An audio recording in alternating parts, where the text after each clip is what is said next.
Assalamu alaikum, Uncle Imran. Thank you for coming at a short notice, and I know you're traveling all over UK and you're heading for Europe for a lot of lectures, and you have such a busy schedule. How are you feeling with all the lectures going on? Wa alaikum salam wa rahmatullah. Deen Choudhury, I'm very happy to be here in the city of Leicester in Britain. A lecture was scheduled for Leicester, but the brother who had organized the lecture and rented the hall, unfortunately, when the sinful attack was launched upon me in my private life, he fell for it and he cancelled the lecture. Then when I contacted him, he regretted what he did. He realized that he made a mistake, but he had already cancelled the hall and he could not recover the hall. And that's why we don't have a lecture in Leicester, but I'm happy to be here and to have this interview with you. It's not the first time you've interviewed me, Dean, and your questions have always been to the point and of benefit to the people. Thank you for inviting me today. Okay, so let me begin with this question. I will not mention anyone's name. Because of a comment you made and because of the lack of understanding, a sheikh from UK has said that you have committed kufr and he asked you to make tawbah. You mentioned in a lecture a few days ago that some critics also called you a kafir. This is not the first time as Islamic scholar has been called a kafir. I think in the past, Dr. Isa Ahmad Rahimahullah, Dr. Zaid Nag, Sheikh Hamza Yusuf Numan Ali Khan and others have been also called kafir. I've also heard Maulanas from different sects of India, Pakistan, Malaysia and other parts of the world calling each other kafir.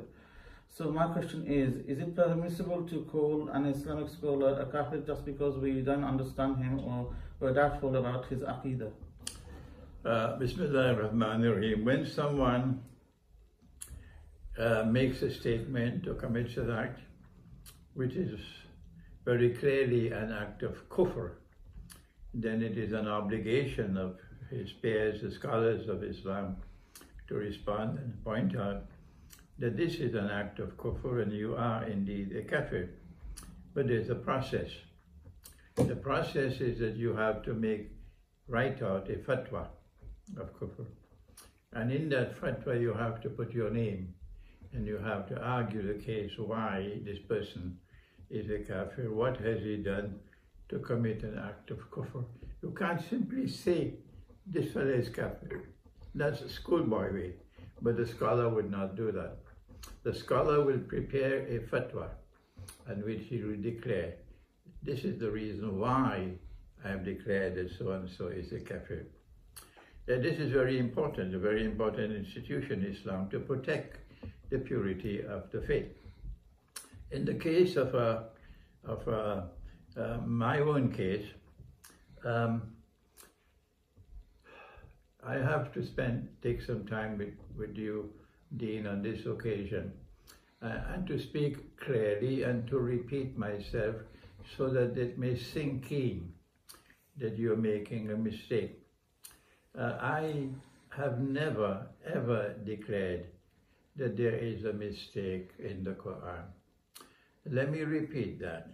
I have never ever declared that there is a mistake in the Quran.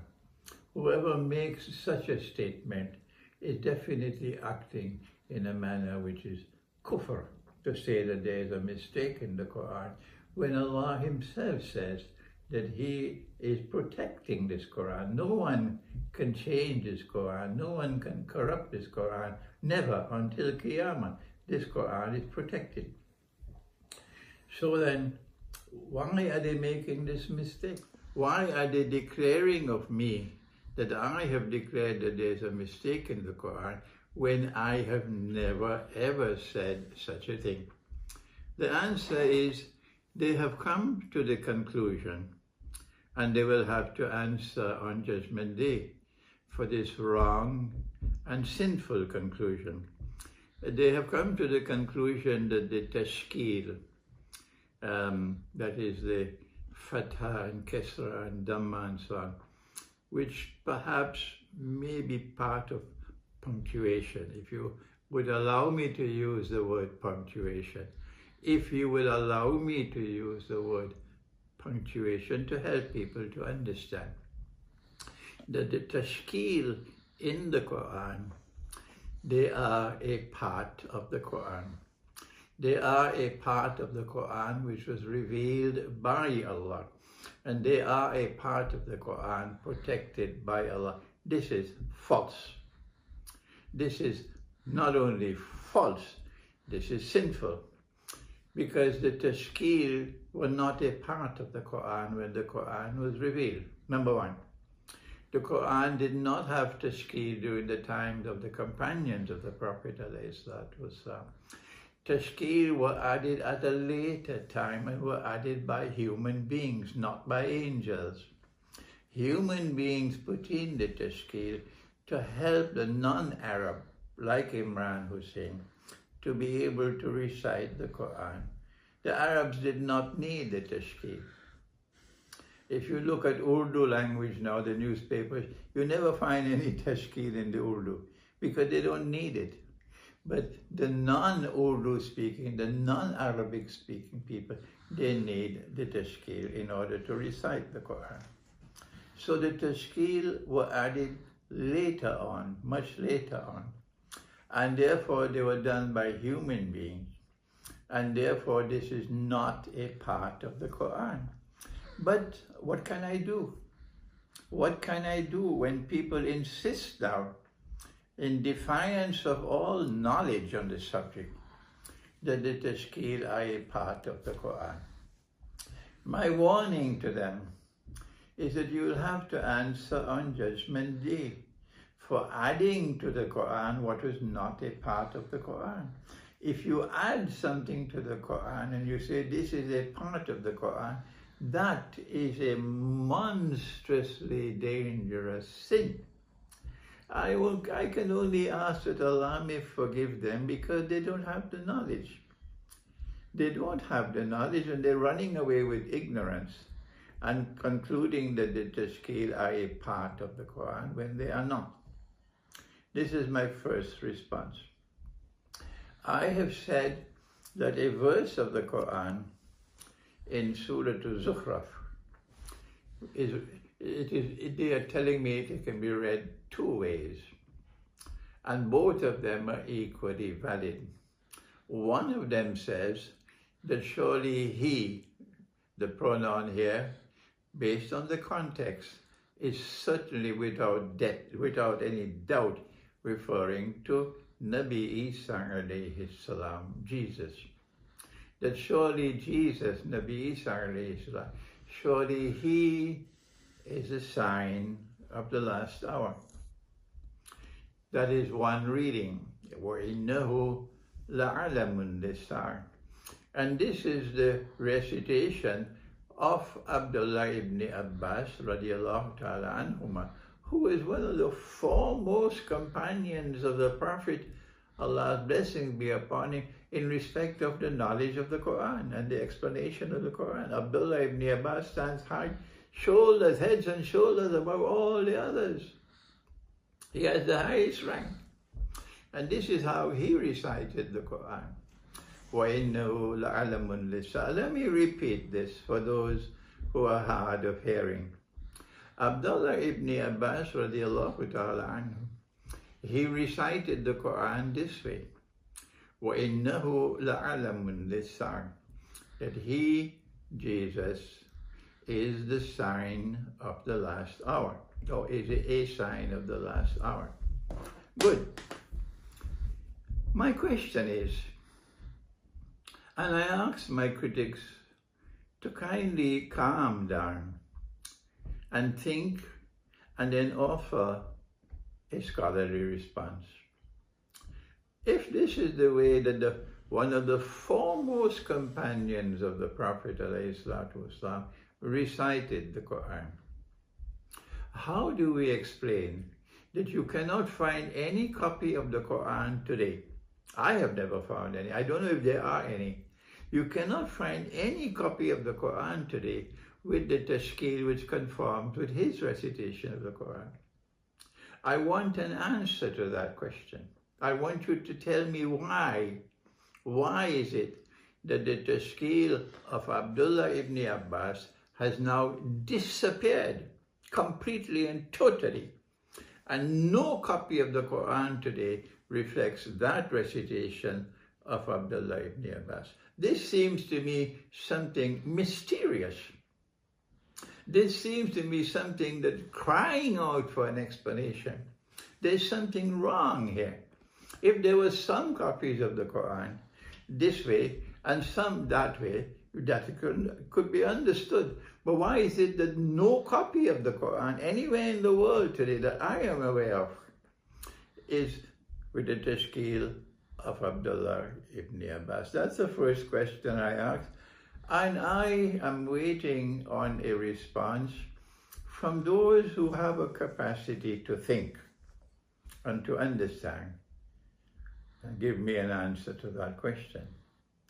The second problem is, Allah says in the Quran that the Quran is comprised of only two kinds of verses, only two, not three, only two.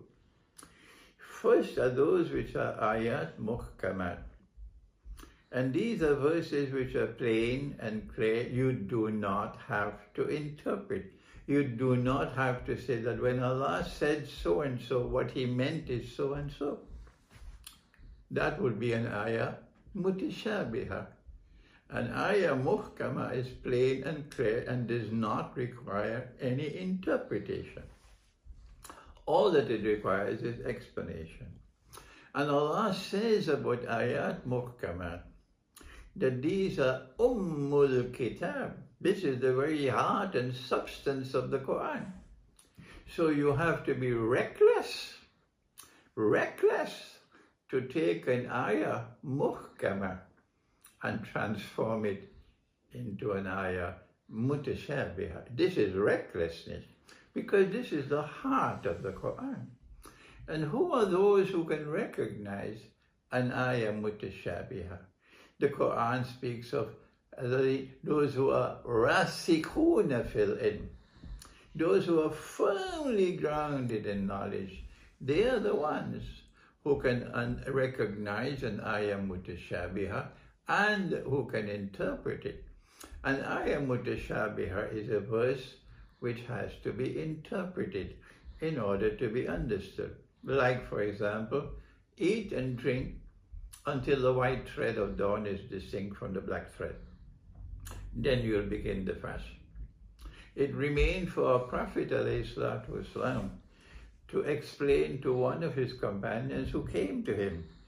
Said, I took out the white thread, I took out the black thread, but I have difficulty. Only then did the Prophet ﷺ give the ta'wil, that this verse of Surah Al-Baqarah is an ayah mutashabiha.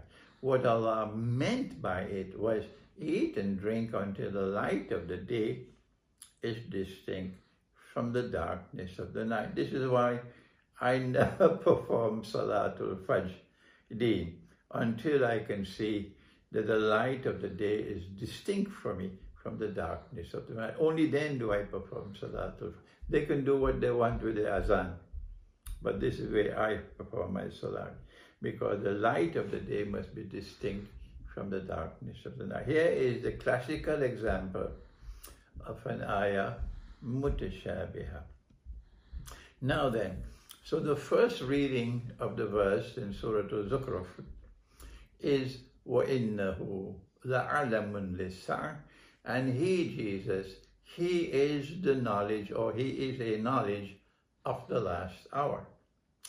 What does it mean? The explanation, not interpretation. The explanation is, nothing in His life, Nabi Isa, nothing in His life, not even His virgin birth, can qualify as a sign of the last hour, when the last prophet is still to come. He is to come 600 years later. The last kitab, the Quran, is still to be revealed. It will be revealed 600 years later. So how can something in the life of Nabi Isa alayhi salam including his virgin birth, how can it qualify as a sign of the last hour? My explanation is the only way that he can qualify as a sign of the last hour is when he returns. It is the return of Nabi Isa alayhi salam which qualifies as a sign of the last hour. And I am making this effort. I'm doing everything I can possibly do to explain this verse of the Quran. Not for those who are calling me kafir, may Allah forgive them, but for those eminent scholars of the Quran, Deen, eminent scholars of Islam, who reject belief in the return of Jesus. There have been two Sheikh Al-Azhar, the head of Al-Azhar University, two of them who rejected the belief. One of them was Sheikh Muhammad Abdu, and the other was Sheikh Mahmoud Shaltut. In fact, Sheikh Mahmoud Shaltut even wrote out a fatwa, and the fatwa is bogus, it's wrong. But they were convinced that the Quran does not establish the return of Jesus, Nabi Isa Islam. That's how they came to this conclusion. But there's more in the Quran. I don't have the time to deal with it. But one of the reasons why these people, and some of them are still alive today, I don't want to mention their name, but they're eminent scholars. They're more learned than I am. I've rejected belief in the return of Jesus. One of the reasons is because of this verse of Surah Al-Zukhruf. This is an ayah muhkamah. This is the heart of the Quran, that he, Jesus, is the sign of the last hour. The context in which the verse is revealed points plainly and clearly to Jesus, that he is the sign of the Lord. So when Muhammad Asad, in order to get out of this difficulty in which he found himself, because Muhammad Asad, may Allah forgive him, he rejected belief in the return of Jesus. So he said that when the pronoun was used for innahu, surely it, meaning the Quran. No, Muhammad Asad, you made a mistake, and may Allah forgive you. The context in which this verse is revealed is Jesus, not the Quran, Jesus, okay? So now then, if they had recognized this ayah muhkamah, if they had recognized it to be saying that surely he, Jesus, is the sign of the last hour, then using my argument that nothing in the life of Jesus, nothing in his, not even his virgin birth, can qualify as a sign of the last hour when the last prophet has not as yet come. And the last kitab, scripture, the Quran, has not as yet been revealed. These scholars of Islam would now be persuaded that yes, he is a sign of the last hour in the sense that his return to this world is the sign par excellence of the last hour. And so this is the struggle I'm waging, Deen, not with the schoolboys who are declaring me to be a kafir, may Allah forgive them, but I'm waging this struggle to get that world of scholarship to return to the belief that Jesus, Nabi Isa alayhi salam, will one day return. I'm doing this also because I am certain that in this age of the internet and in this age of monstrous brainwashing taking place, everybody is there with their smartphone and they are lapping in all the brainwashing that is being done. Dajjal is brainwashing mankind.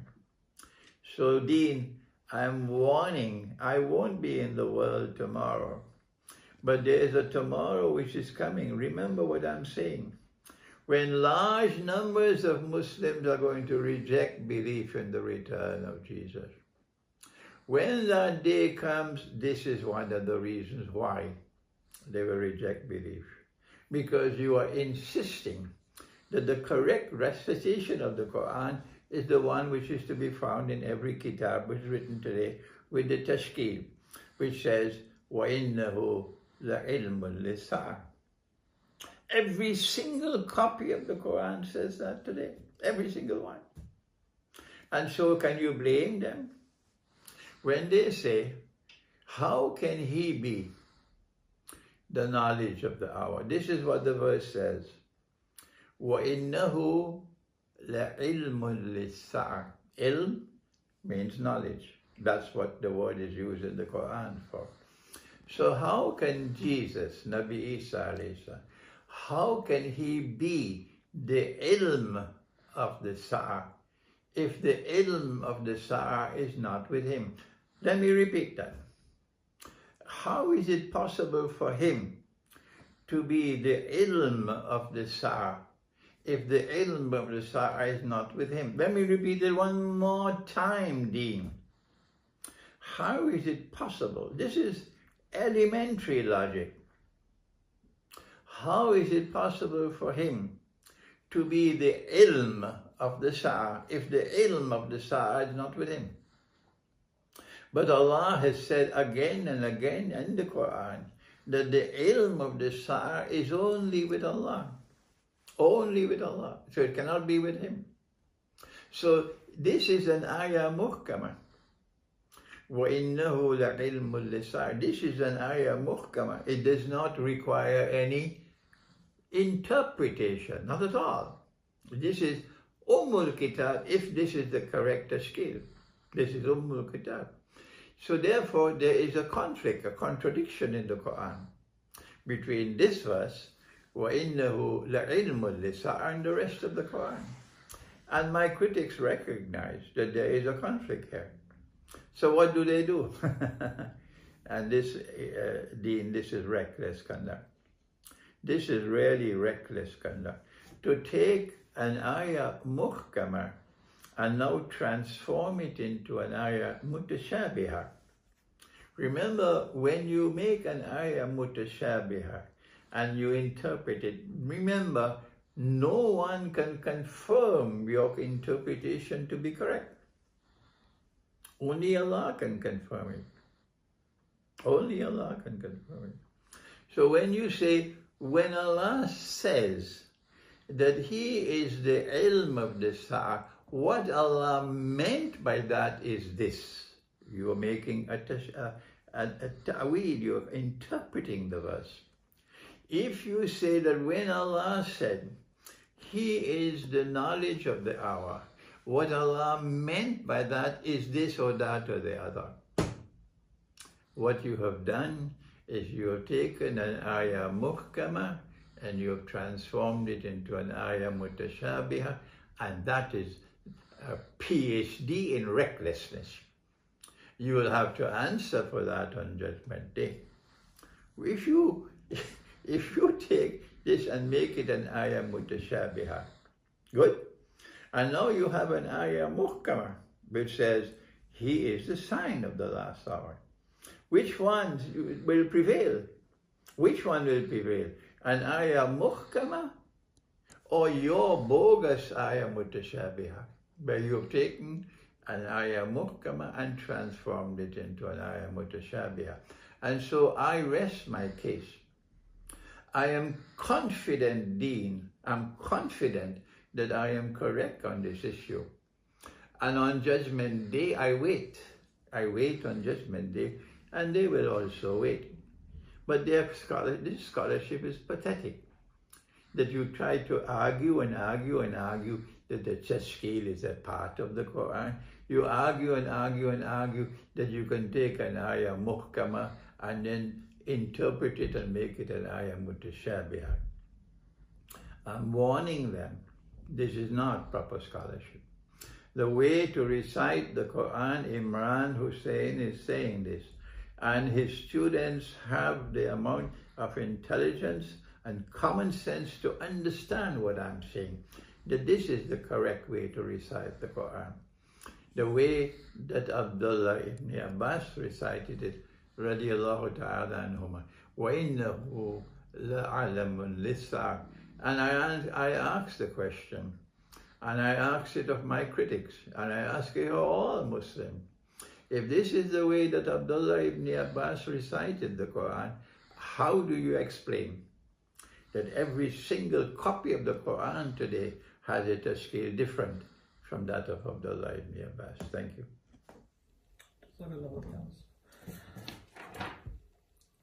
The next question is, you have talked about uniting the ummah in your previous lectures. In this modern age, is it possible to unite the Islamic scholars of all madhab school of thoughts under one umbrella? Allah subhanahu wa ta'ala says in the Quran, He gives an order. And this is His order. Ba'du'uz billahi min shaitanir rajim. وَاعْتَسِمُوا بِحَبْلِ اللَّهِ جَمِيعًا وَلَا تَفَرَّقُوا. All of you must hold fast to the rope of Allah and do not be disunited. The rope of Allah is the Quran. The rope of Allah is the truth which has come from the Quran. And in Akhir Zaman, more than at any other time in history, إِنَّ الْإِنسَانَ لَفِي خُسْرٍ. All of mankind will be drifting. All of mankind will be in a state of loss. All. إِلَّا الَّذِينَ آمَنُوا. Save those who have faith in Allah. وَعَمِلُوا الصَّالِحَاتِ. And who are righteous in conduct. وَتَوَاسَوْا بِالْحَقِّ. And who exalt one another and who hold on to the truth. وَتَوَاسَوْا بِالصَّبْرِ. And who do so with patience.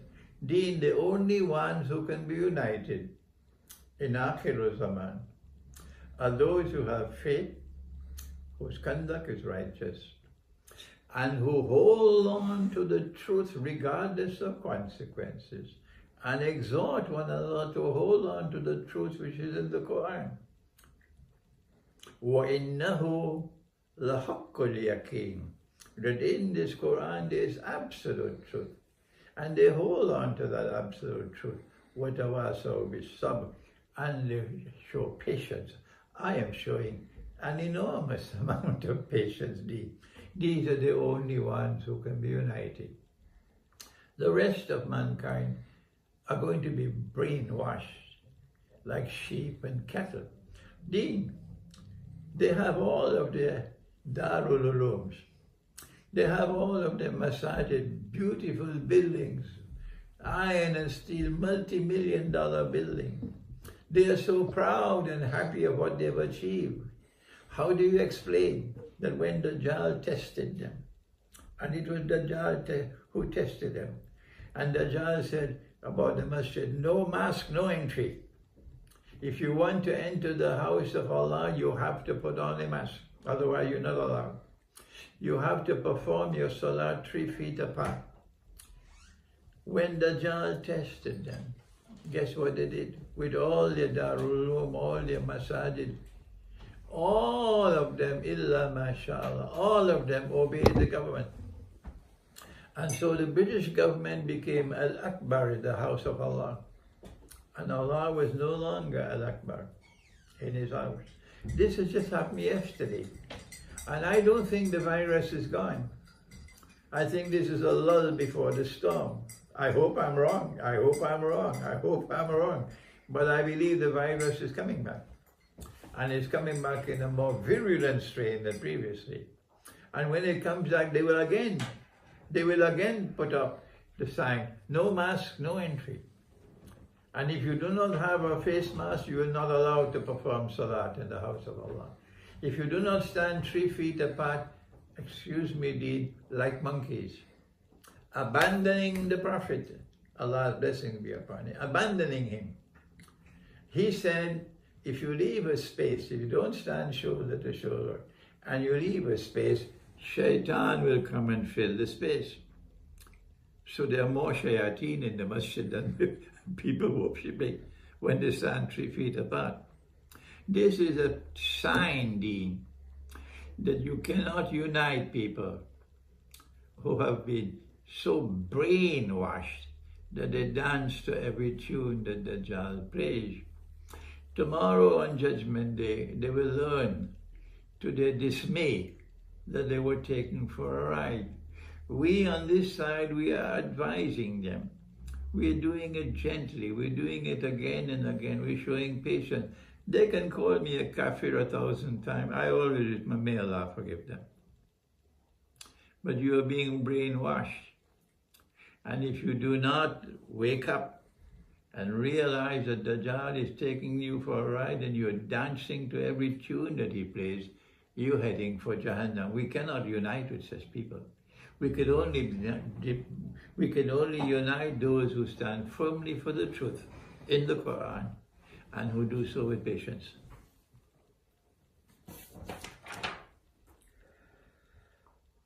Will the Ukraine war lead to Pax Judaica?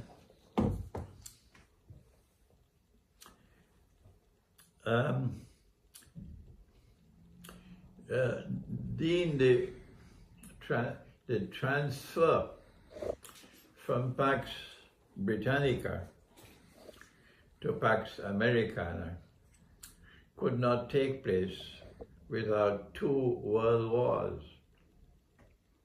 As a consequence, I have come to the conclusion, others more learned than I am, who know Islamic eschatology better than I do, may have different views. But this is my view. And alhamdulillah that there are large numbers of people now who have confidence in me and my views. Alhamdulillah for that. I worked for 25 years in this field of Islamic eschatology. And so I have come to the conclusion that the passage from Pax Americana to Pax Judaica cannot take place without a very big war. Our Prophet, Allah's blessing be upon him, has prophesied the Malhama. And the Christian eschatology has Armageddon. Will the conflict in Ukraine escalate to become the Malhama? The Russian government has been warning and warning and warning again and again and again, warning NATO that if you continue like this, you are taking us to the Great War, nuclear war. But there is a group of people in the Western world who control power. They control power in Britain. The British people can do what they want. These people control power. The Pakistani people can continue to support Imran Khan, the whole of Pakistan, but this clique said, no, we are the ones who will decide. We hold power, okay? So these are the ones who are lusting for war with Russia. But I don't think the American armed forces want to fight Russia.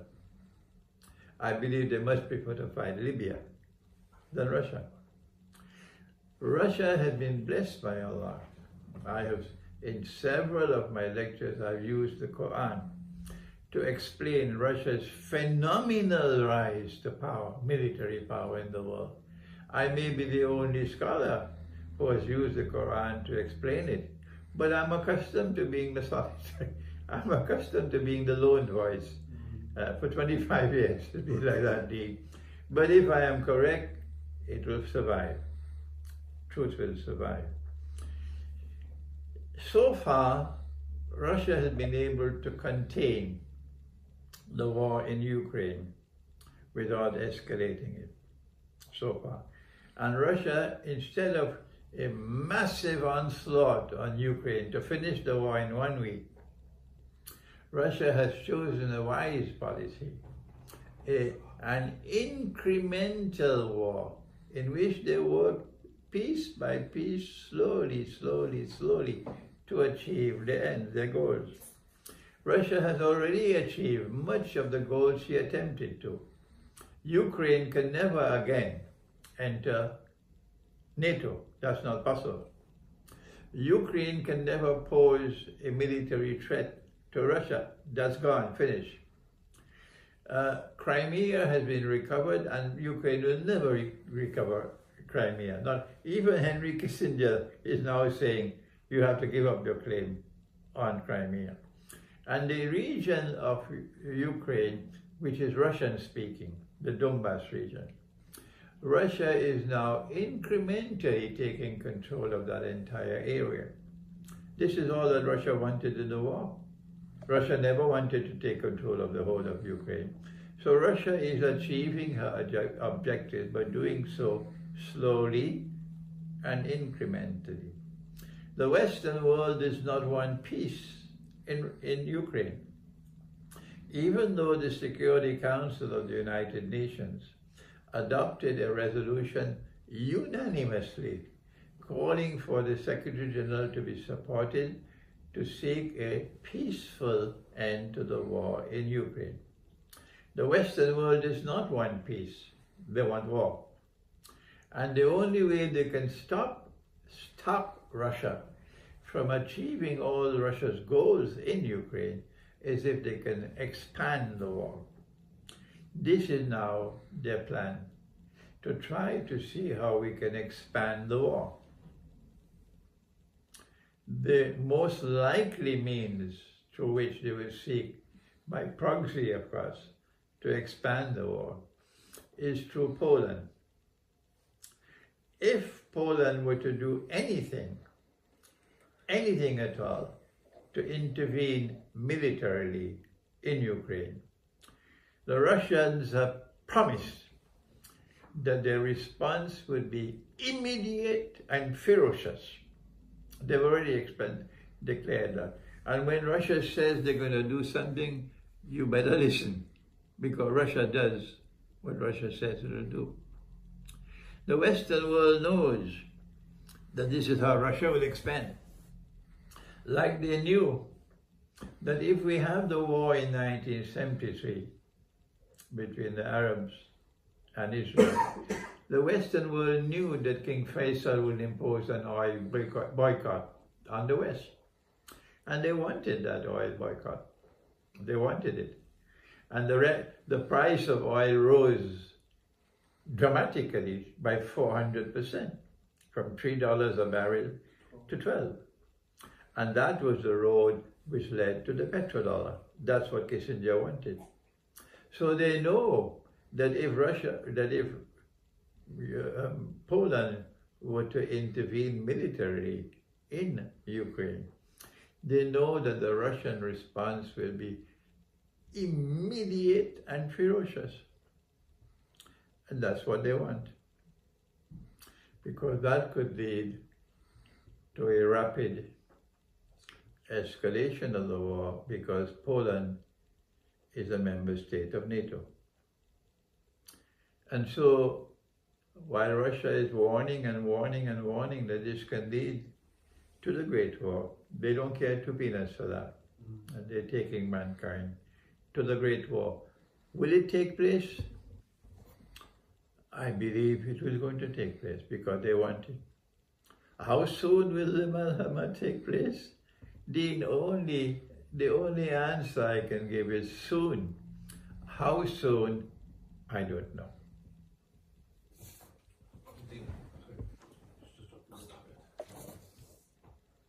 My next question is, Finland and Sweden are joining NATO. How would this affect Russia?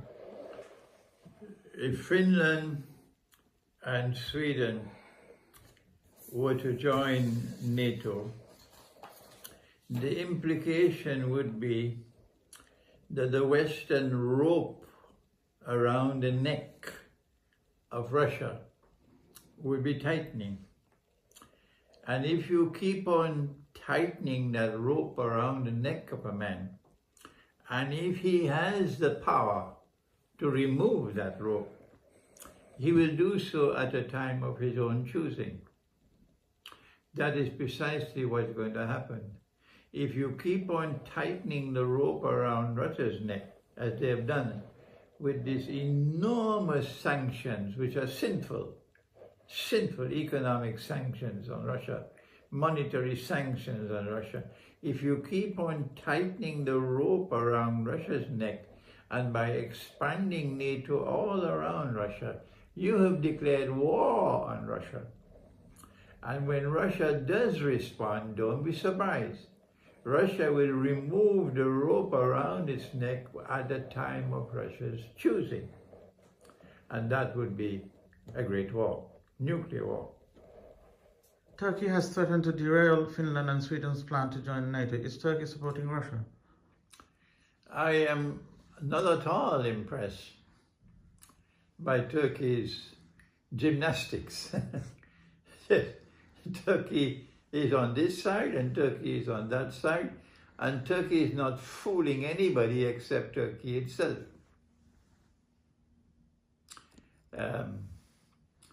The one thing that is consistent in Turkey's foreign policy and in Turkey's relations with the outside world is the insistence, the dogmatic insistence of continuing in the footsteps of the Ottoman Empire.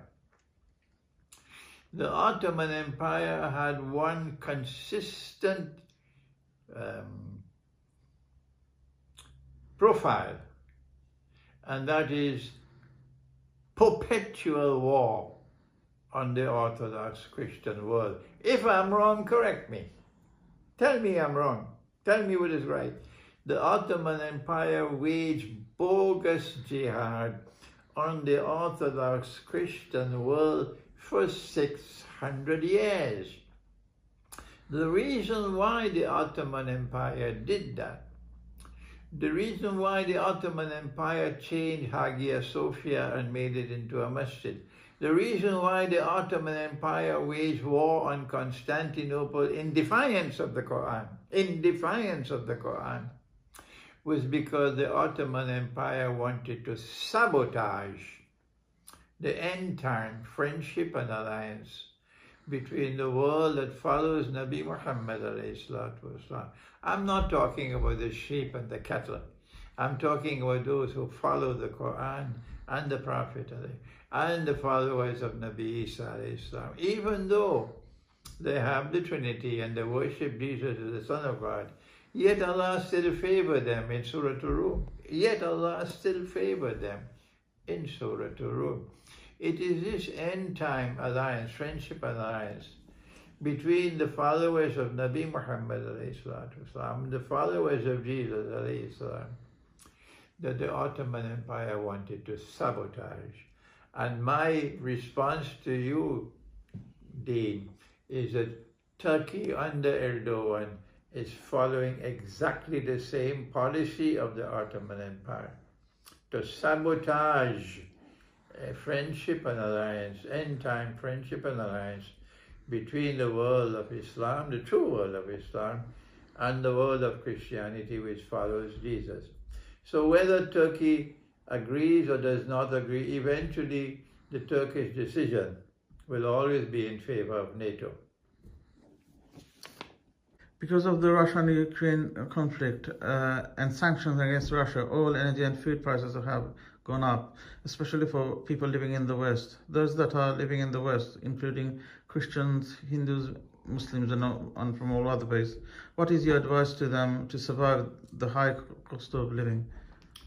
Well, on this visit to Britain, I have traveled from London to Portsmouth, to Bristol, to Exeter, to Bradford, to Manchester, to Glasgow, to Edinburgh, to Inverness, to Derby, to Nottingham, and now I'm in Leicester.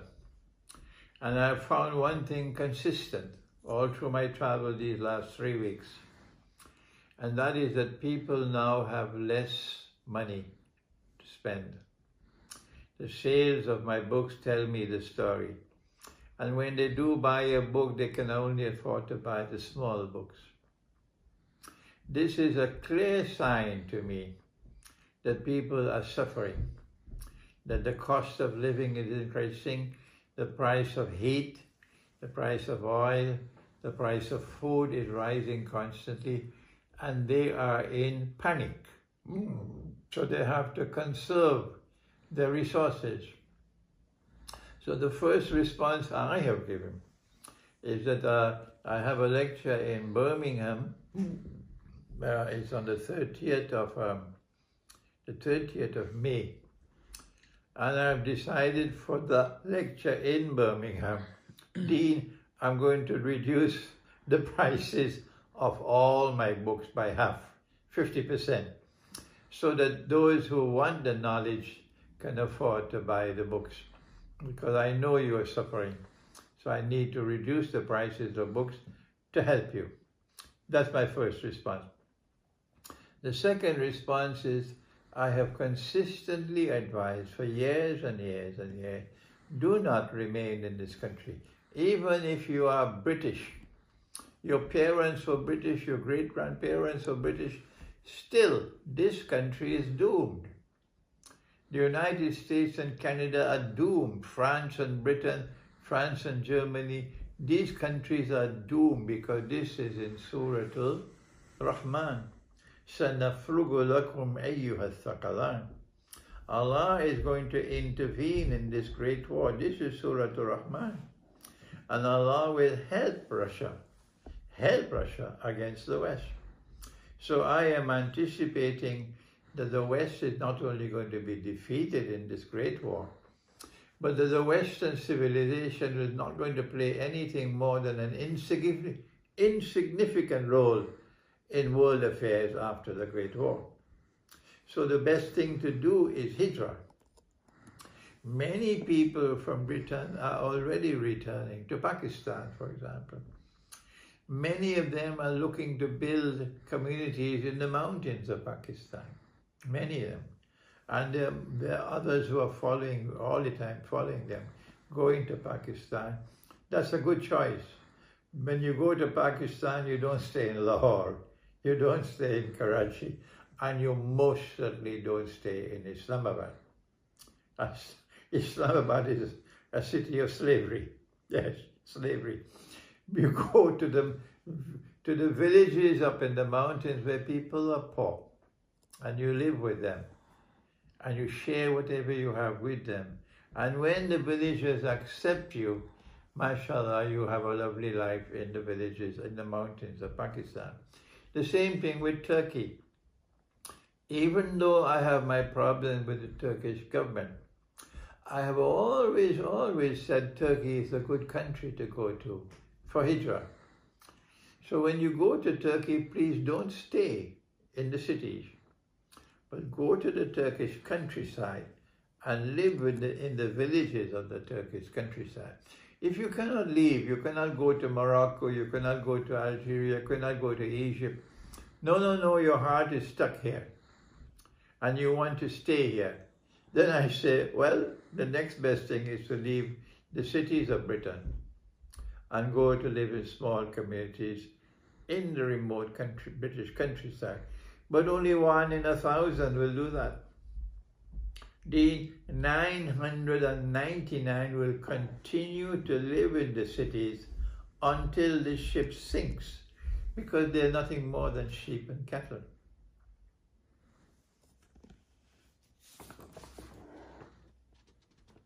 Since our last 2 interviews, I have been researching further on the impact of a nuclear war, and I came across a lecture of Owen Brian Toon, who is a professor of atmospheric and oceanic sciences. He's a fellow at the Laboratory of Atmospheric and Space Physics at the University of Colorado, Boulder. He's worked with US and Russian scientists back in the 80s, and to tell Ronald Reagan and Mikhail Gorbachev about the dangers of a nuclear war. He said nuclear winter could end human civilization, and they listened. Both presidents agreed and said that a nuclear war could end civilization as we know it. Owen Brian Toon, in his lecture, also mentioned that there are 15,000 nuclear weapons in the planet, and 9 nuclear states are in conflict with each other. The atomic bomb carried 15 tons of TNT when it dropped in Hiroshima. 100,000 people died. Over time, powerful bombs were built. Hydrogen bomb are 100 times more powerful than an atom bomb. America and Russia have intercontinental ballistic missiles with hydrogen bombs on them. They have nuclear submarines with missiles. A single submarine can carry 100 hydrogen bombs with explosives power of 1,000 Hiroshima bombs. He said nuclear weapons kill people in 4 different ways: shockwaves, radiation poisoning, building collapses, third-degree burns. Russia and the United States each have 4,000 strategic nuclear weapons.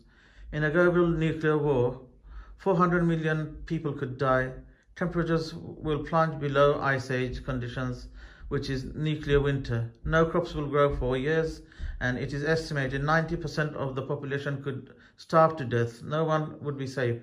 Not United States, not Israel, not Europe, not China, not Russia. Even so, my question is, if the coming Malhama is a nuclear world war, how would Dajjal benefit from ruling the earth from a toasted planet with only 10% population? Bismillahir Rahmanir Rahim. If the transition is to take place from a Pax Americana to a Pax Judaica, the question arises, how can a small Israel rule a world as big as it is today? The United States has been able to do it because the United States is a very big country and is supported by the rest of the West. So how can Israel do that? There are only two possible ways. Either Israel has to expand to become a very huge state, or the world has to contract. And my understanding, Dean, is that it is the second option. They want the Great War. They are lusting for it because the Great War will significantly reduce the population of the world. Will all of mankind perish? No, our Prophet has prophesied. He said that it's 7 years after the Great War. In another hadith, it is 7 months. 7 years after the Great War, a Muslim army will conquer Constantinople. So mankind is not going to perish. There will still be a part of the world which will be habitable. People can still live after the Great War. So this may be the scientific view, but the eschatological view is different. The destruction of most of mankind would not only make the world smaller for Israel, but Israel also will expand her territory, because the Bible says that the Holy Land extends from the river of Egypt, the river Nile, to the river Euphrates. So Israel will have to wage big wars to expand her territory. These two things will help Pax Judaica to replace Pax Americana.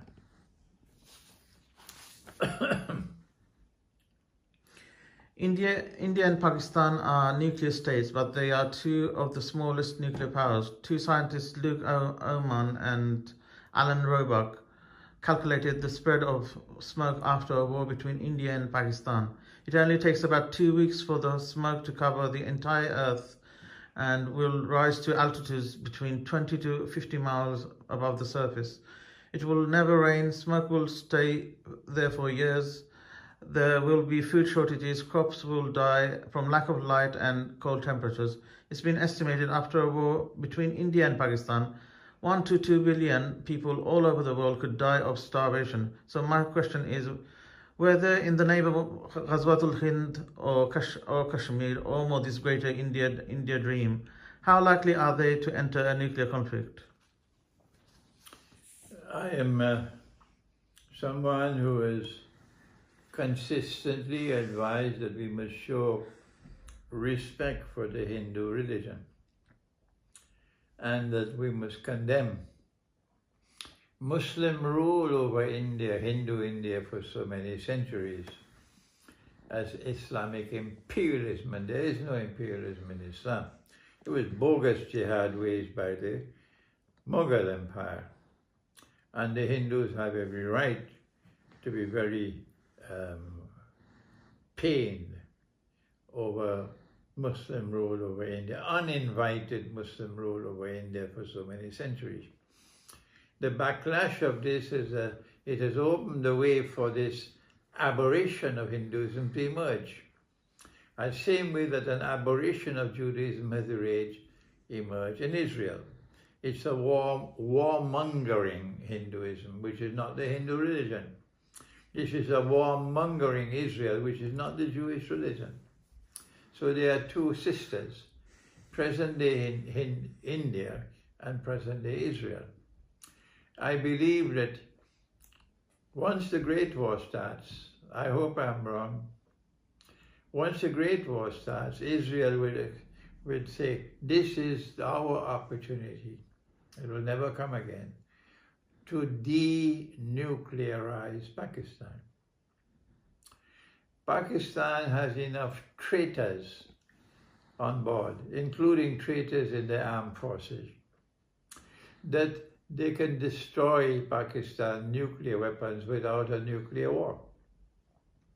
If that happens, there'll be no nuclear war between India and Pakistan, because Pakistan will be denuclearized.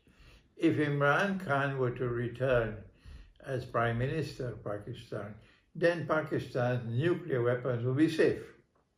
Yes. And yes, if India attacks, there'll be nuclear war if Imran Khan returns. And the people of Pakistan are supporting him. It is only the traitors who are puppy dogs of NATO. They're the ones who are opposing Imran Khan. And they're the ones who might innocently preside over the destruction of Pakistan's nuclear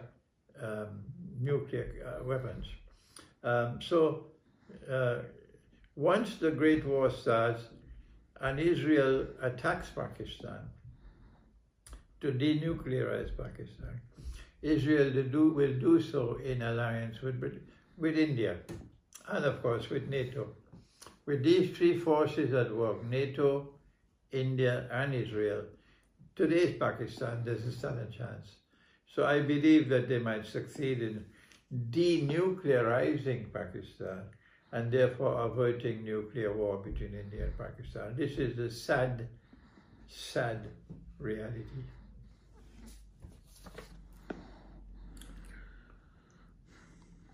Are genes shape-shifting into human beings and controlling the world through politics, science and technology, along with Zionist and secret societies such as Freemasons and Illuminatis? If a jinn were to take human form, none of us would be able to recognize that this is a jinn in human form.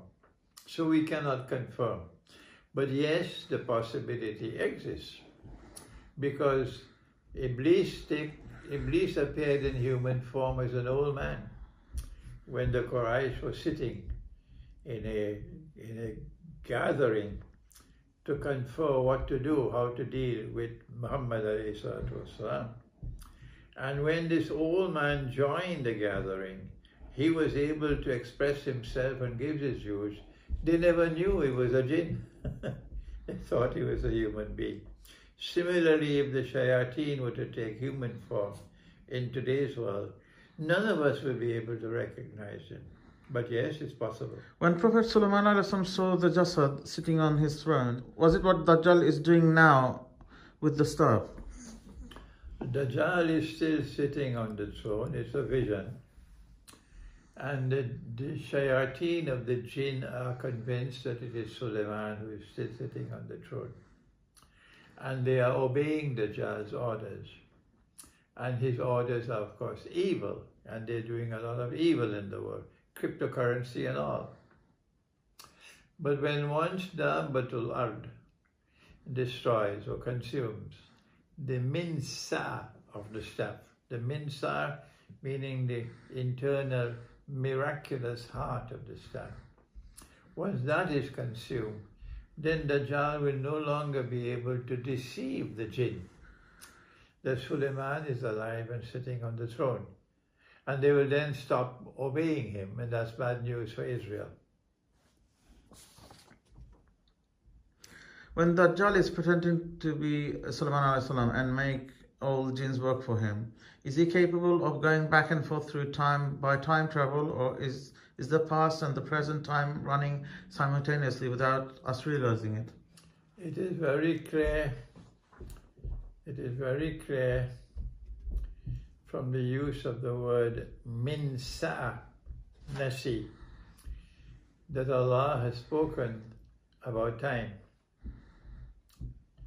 He says, إِنَّمَا النَّسِيءُ زِيَادَةٌ لِلْكُفْرِ, that when you corrupt the system of time, you are on the road of increasing kufr.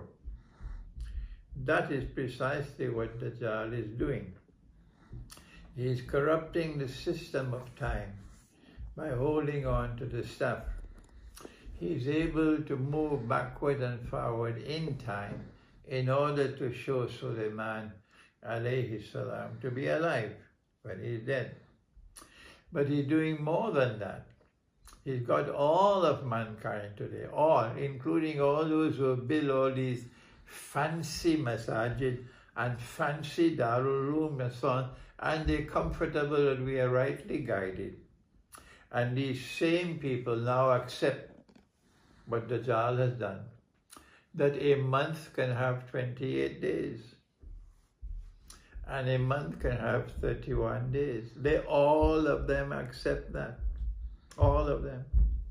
When Allah's messenger said, we are people who cannot read and write, and he raised his hands like this, and then like this, and then like this, that a month has 30 days. But at the end of the 29th day, we look for the moon.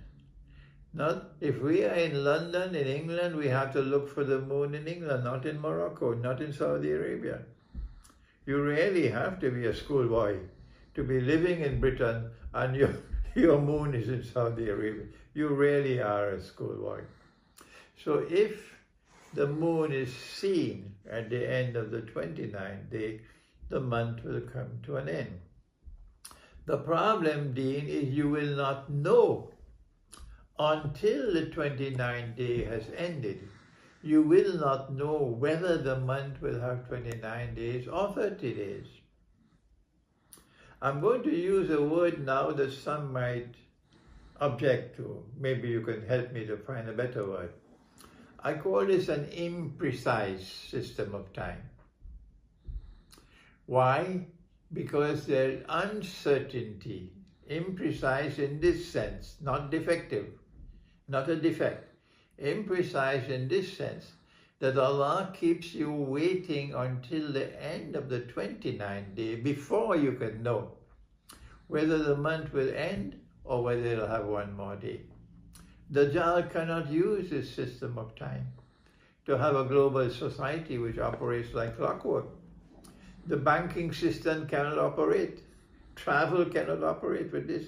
So he needs to replace the system of time that Allah has given with a bogus secular system of time, which operates mechanically. Yes, the year still has 12 months, but now a month is fixed in a bogus way. A month can have 31 days. Our Prophet said no. A month can have either 29 or 30. But Dajjal says a month can have 31 days, and they all accept that. Dajjal says a month can have 28 days, and they all accept that. Okay? You no longer live with the moon. You have abandoned the moon. The moon is no longer central to the system of time. Ask them and they'll tell you. We don't look to the moon anymore. We don't count the years. We don't count the days with the moon anymore. We use the Dajjal system of time. What is the price they pay? The price you pay for abandoning the system of time that Allah has given and following what Dajjal has given, because he's holding the minsar and he's intervening in the system of time. The price that you pay is our Prophet prophesied that time will move faster and yet faster. A whole year will pass like a month. A whole month will pass like a week. A whole week will pass like a day. A whole day will pass like the amount of time it kindles a fire.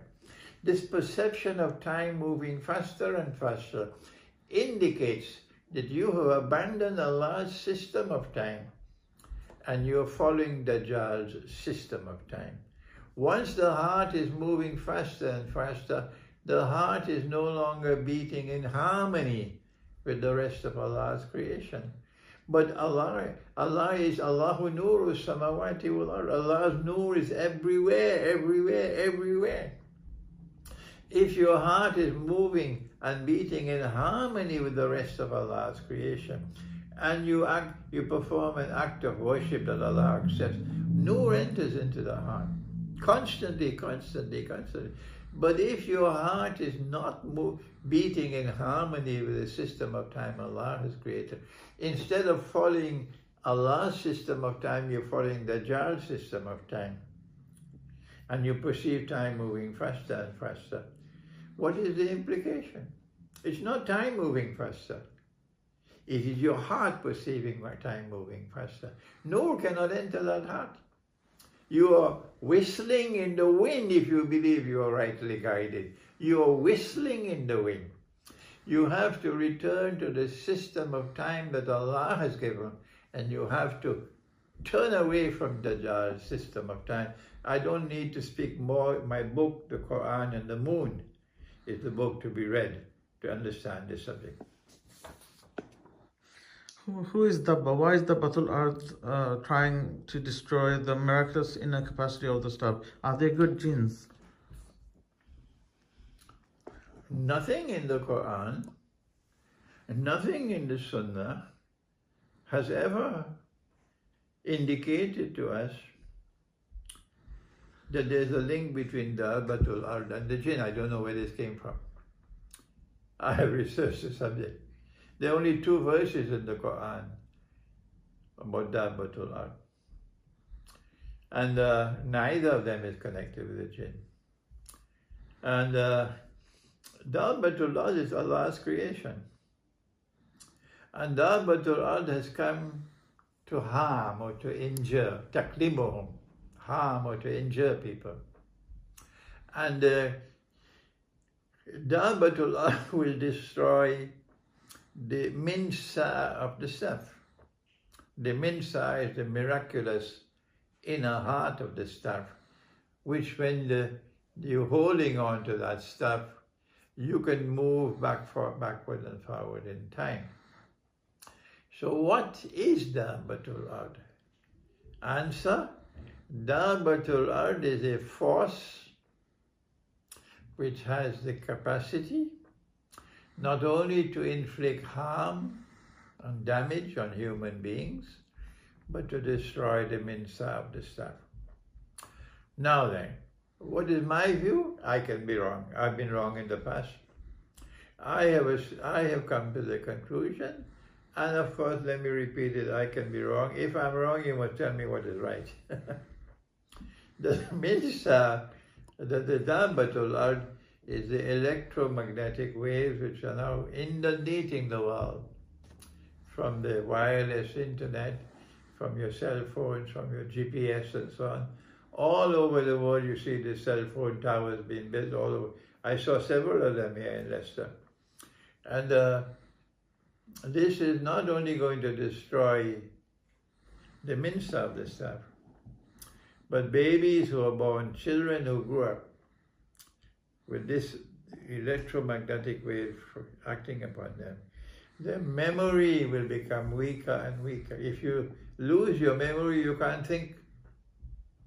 Once you lose your memory, you do not have a past anymore. You live in the present, and the future is not your concern. So you will dance to every tune that Dajjal plays. You will probably find tomorrow that no child who is brought up in the city is capable of memorizing the Quran. Tomorrow, the only ones who can memorize the Quran are the children growing up in the village, who have not been exposed to Dabbatul Ard. This is my view, and I always warn, you must never accept my view or my interpretation unless you're convinced that I'm correct. We often hear you mention your teacher's name, Dr. Prophet Sulaiman, and you thank him and pray for him. But we have found some scholars who copy what you say and never thank you or acknowledge you for the knowledge they've copied. One in particular is Abu Toha Adnan from Bangladesh, who is a young scholar and copies exactly what you say, but we hardly hear him mention your name. We also noticed because what they say is not their own knowledge, they sometimes fall in trouble with the public or government because of the lack of wisdom. What are your thoughts on this? Deen, if there are so many people in the world today who have confidence in my integrity as a scholar of Islam.